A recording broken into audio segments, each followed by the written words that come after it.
Hello students, today in this video I will start the second story, Old Man at the Bridge, written by Ernest Hemingway.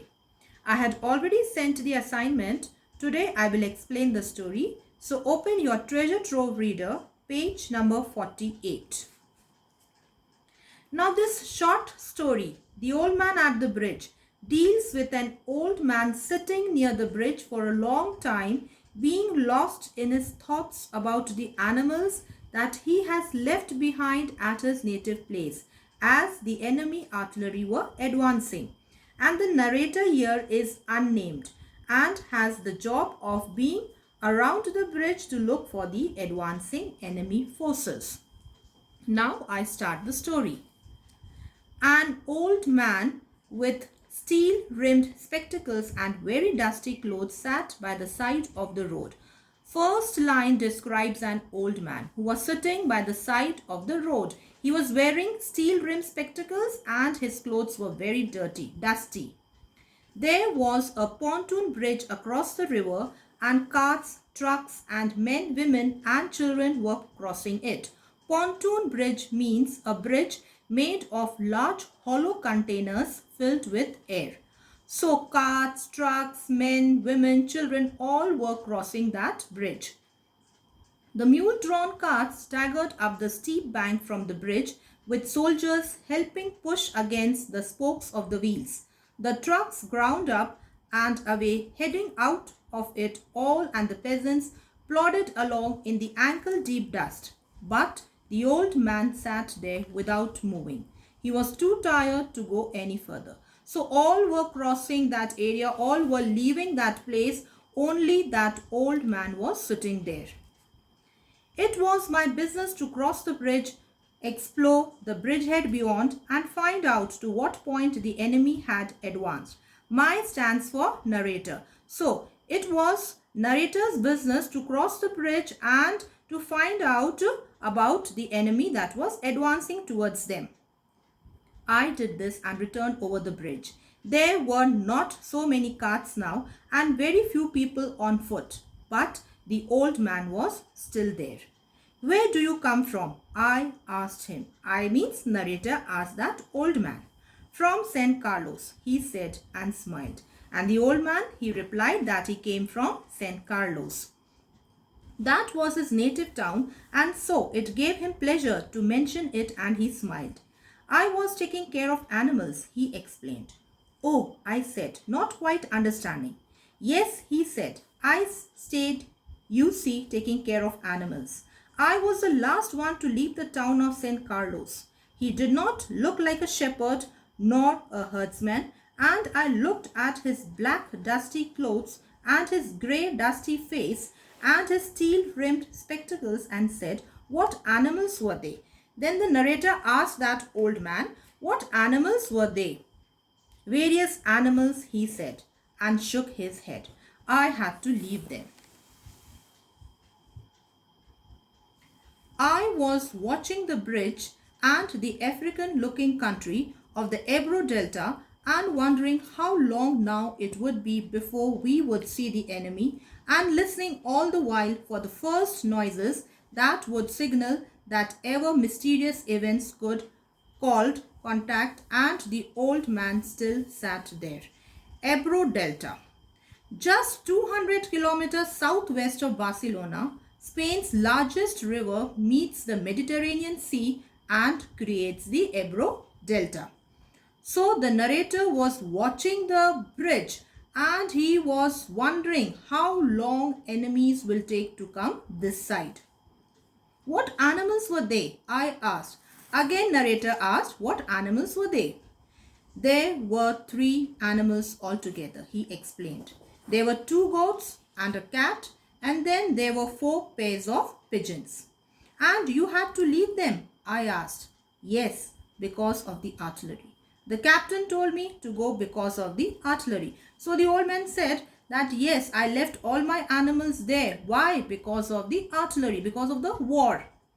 And you have no family? I asked, watching the far end of the bridge where a few last carts were hurrying down the slope of the bank. No, he said. Only the animals, I stated. So he said that only animals, those animals, they were actually his family. The cat, of course, will be all right. A cat can look out for itself, but I cannot think what will become of the others. Others means 2 goats and 4 pairs of pigeons. What politics have you? I asked. Then the narrator asked one question. What politics have you? Now this line means, politics word here means, which side are you supporting in the war? I am without politics, he said. And the reply was, I am without politics, means that the old man has chosen not to take sides in the Spanish Civil War. So he was not supporting anybody. He said, I am 76 years old. I have come 12 kilometers now, and I think now I can go no further. This is not a good place to stop, I said. If you can make it, there are trucks up the road where it forks for Tortosa. Now forks means dividing into 2 parts. Then he said that you can take help of trucks and you can go to Tortosa. Tortosa is a city in Spain. I will wait a while, he said, and then I will go. Where do the trucks go? Again he asked the question. Narrator replied, towards Barcelona. Barcelona is again city in Spain. Towards Barcelona, I told him. I know no one in that direction, he said. But thank you very much. Thank you again very much.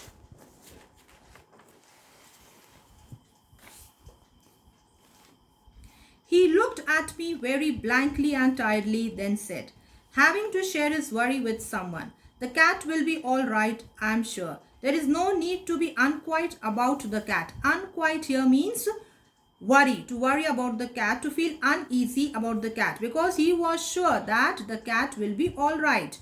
But the others. Now, what do you think about the others? Why, they'll probably come through it all right. Narrator said that even they will be safe. They will take care. You think so? Why not? I said, watching the far bank where now there were no carts. But what will they do under the artillery when I was told to leave because of the artillery? Did you leave the dove cage unlocked? I asked. The narrator asked, did you leave the dove cage unlocked? Yes, the old man replied, yes. Then they'll fly. Yes, certainly they'll fly. But the others, it's better not to think about the others, he said. If you are rested, I would go, I urged. Get up and try to walk now. Thank you, he said, and got to his feet, swayed from side to side, and then sat down backwards in the dust. I was taking care of animals, he said dully, but no longer to me.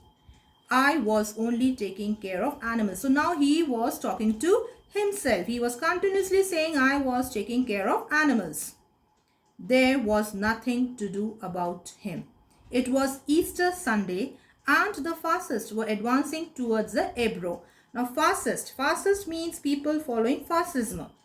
Fascism is actually a form of government that supports one man rule, dictatorship. It was a grey overcast day with a low ceiling, so their planes were not up. Now this line, grey overcast day. The grey color here is symbolic of old age, sadness and something boring. By this sentence, Ernest Hemingway tries to establish an atmosphere of sadness, loneliness and destruction, which was brought about by war. So it was a grey overcast day. That and the fact that cats know how to look after themselves was all the good luck that old man would ever have. So this completes your story. Thank you. Take care. God bless you all.